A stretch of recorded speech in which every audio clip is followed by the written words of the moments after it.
Hello fellow riders, I'm your host Ed, and today we're discussing two of England's finest theme parks and the ongoing debate as to which is better. I am of course talking about Alton Towers and Thorpe Park, two amazing parks housing some of the best roller coasters in the world, in my opinion.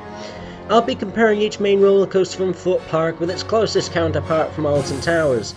We'll compare statistics, discuss each ride in depth, go through all the nerd stats, and at the end of it all, we'll see which rides come out on top. Let's crack on. First of all, Nemesis versus Nemesis Inferno, Battle of the Inverted Coasters. First of all, let's compare the two parks' inverted coasters. Nemesis! Currently undergoing a retracking. Nemesis is that classic B&M inverted coaster from 1994 located at Alton Towers. Designed by Werner Stengel and John Wardley, this coaster, located in the Forbidden Valley, cost £10 million to make and spans 2,349 feet, hitting a maximum height of 42.7 feet but dropping up to 104 feet at a maximum speed of 50 miles an hour. With 4 inversions and a maximum of 3.5 Gs, Nemesis provides an intense experience for all coaster lovers. Meanwhile in Thorpe Park we have Nemesis Inferno.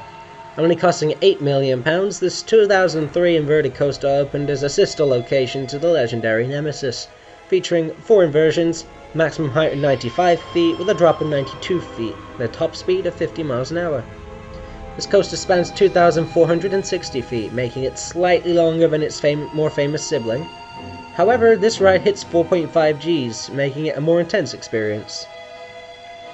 Next, we'll compare the two launch coasters. Rita vs. Stealth, the clash of the accelerators. Rita, formerly the Queen of Speed, is an intimate accelerator coaster that opened at Alton Towers in 2005, reaching 61.1 miles an hour in 2.5 seconds.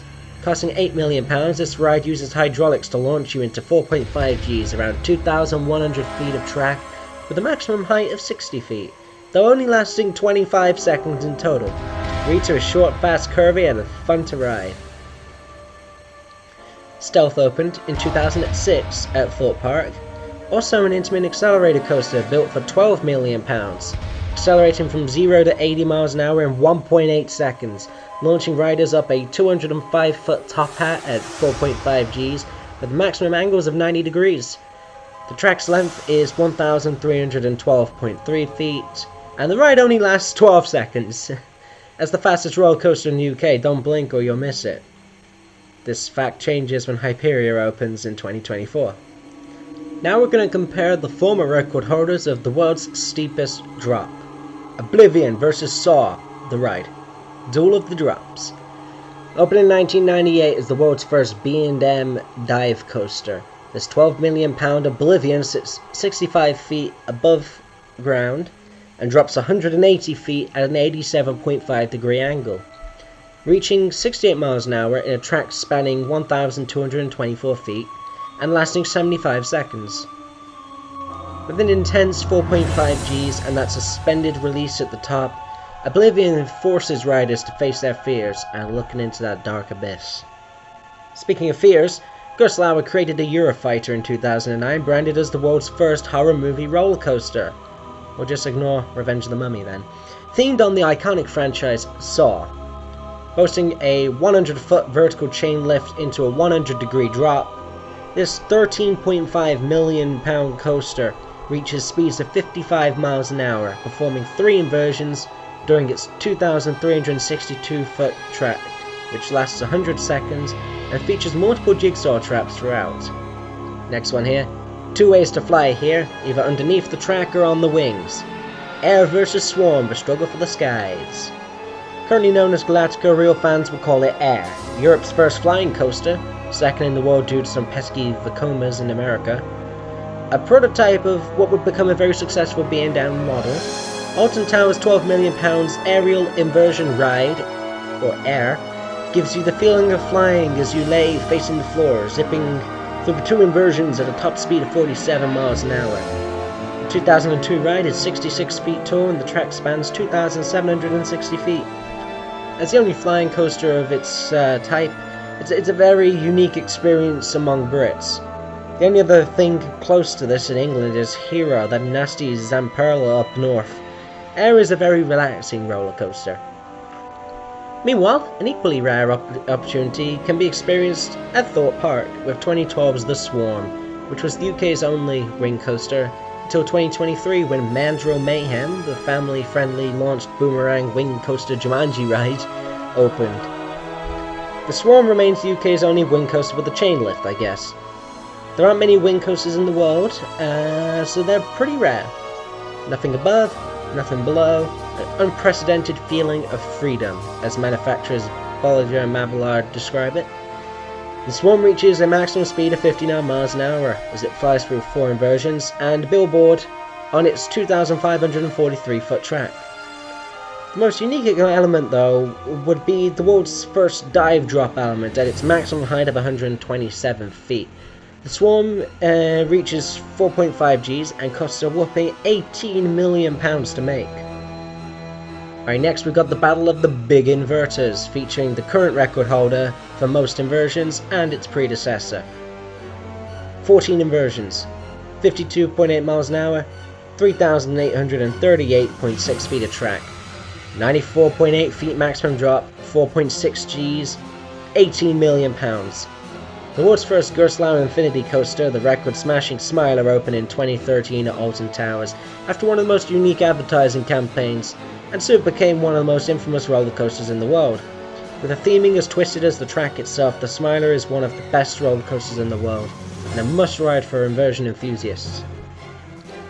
Before the Smiler took the record for most inversions, that title formerly belonged to Colossus, the world's first 10 inverting coaster, incorrectly referred to as 10 looping despite only having one vertical loop. Colossus is an intimate multi-inversion coaster designed by Werner Stengel and opened in 2002.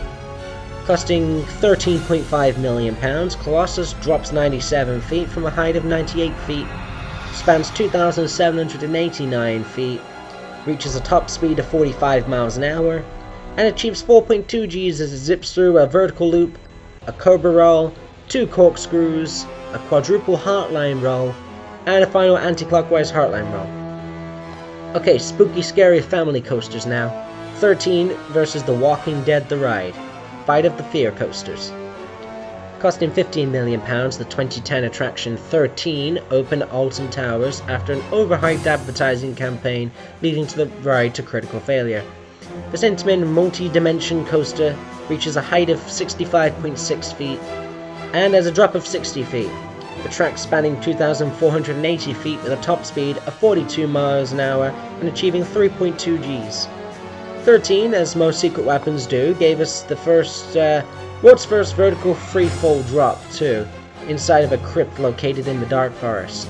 If you go down to the woods today, you better not go alone, because the ride needs a certain number of people in the car to operate.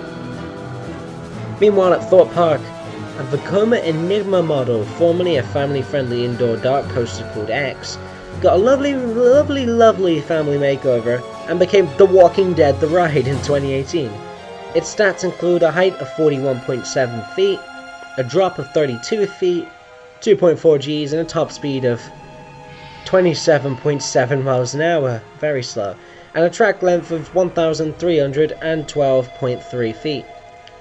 With the horror facelift and the occasional use of scare actors, Walking Dead The Ride is unable to disguise the fact that it's a family coaster in disguise, even down to the ride cars still having the old X logo on them. We're going to skip over the Runaway Mine Train and versus Flying Fish, as I haven't been on the latter and both are pretty tame. Additionally, Alton Towers has Spinball Whizzer, but no ride at Thorpe Park to compete with it, but it's not amazing though, so it's just alright. Now let's take a look at the results for each of these brawls between some of the finest roller coasters in England. Nemesis versus Nemesis Inferno. The winner of this matchup must undoubtedly be Nemesis. The two rides are very similar, however, it only comes down to theming here, and Nemesis is undeniably better themed. Perhaps people would enjoy Inferno more if it didn't carry the weight of the Nemesis title. I'm looking forward to the reopening of Nemesis in the 2024 season. Rita versus Stealth. Another clear-cut winner here. Stealth outclasses Rita in every way except ride duration. As England's tallest and fastest roller coaster until Hyperion opens in the 2024 season, Stealth left me feeling buzzed like nothing else despite how short it is. Rita, while fun, just leaves me wanting something more. Oblivion versus Saw the Ride. While Oblivion is an amazing ride, it's a one-trick pony, and Saw happens to be bloody amazing. Another W for Thorpe Park, as this horror roller coaster skyrockets up my personal rankings to championship contender. Air versus the Swarm. Thorpe Park sweeps a third W as the Swarm's exhilarating drops and unique style just about steals the win from Air. Smiler versus Colossus. Do I pick the amazing, record-breaking, excellently themed Smiler, or the record-losing, averagely themed, head-banging pain train that is Colossus? Should be pretty obvious. 13 versus The Walking Dead The Ride. 13, not even close. The Walking Dead theming is good, but the actual roller coaster element is very basic. Meanwhile, 13 is really quite nice, and that drop will scare anyone who doesn't know what's coming. Plus, a lovely bit of backtracking. Overall score, Alton Towers, 3. Thorpe Park, 3. It would seem the two parks are pretty equal at this point, however only one park can have the crown. The winner is... Alton Towers. It was close, but the fact that Alton Towers also has Wicker Man, while Thorpe currently has no contender for it, gives Towers just a slight edge. However, I'm expecting a change in the exciting 2024 season, as Thorpe Park unveil Hyperia, the UK's tallest and fastest roller coaster, and Alton Towers revives Nemesis and drops more hints on Project Horizon, which no one really knows what it is at this point. You know, they've been throwing out all these sort of rumors. I mean, Alton dropped a rumor it was going to be an indoor RMC coaster, but that's not happening. I should hopefully be able to revisit both parks next year, so I'll be able to reevaluate the Alton-Thorpe rivalry next year with a Wicker Man vs Hyperia matchup. So you have it, a narrow victory for Alton Towers. Both Alton Towers and Thorpe Park are excellent theme parks, so make sure to visit both if you're ever in the Midlands or the South. I've been your coaster Ed, see you on the next ride.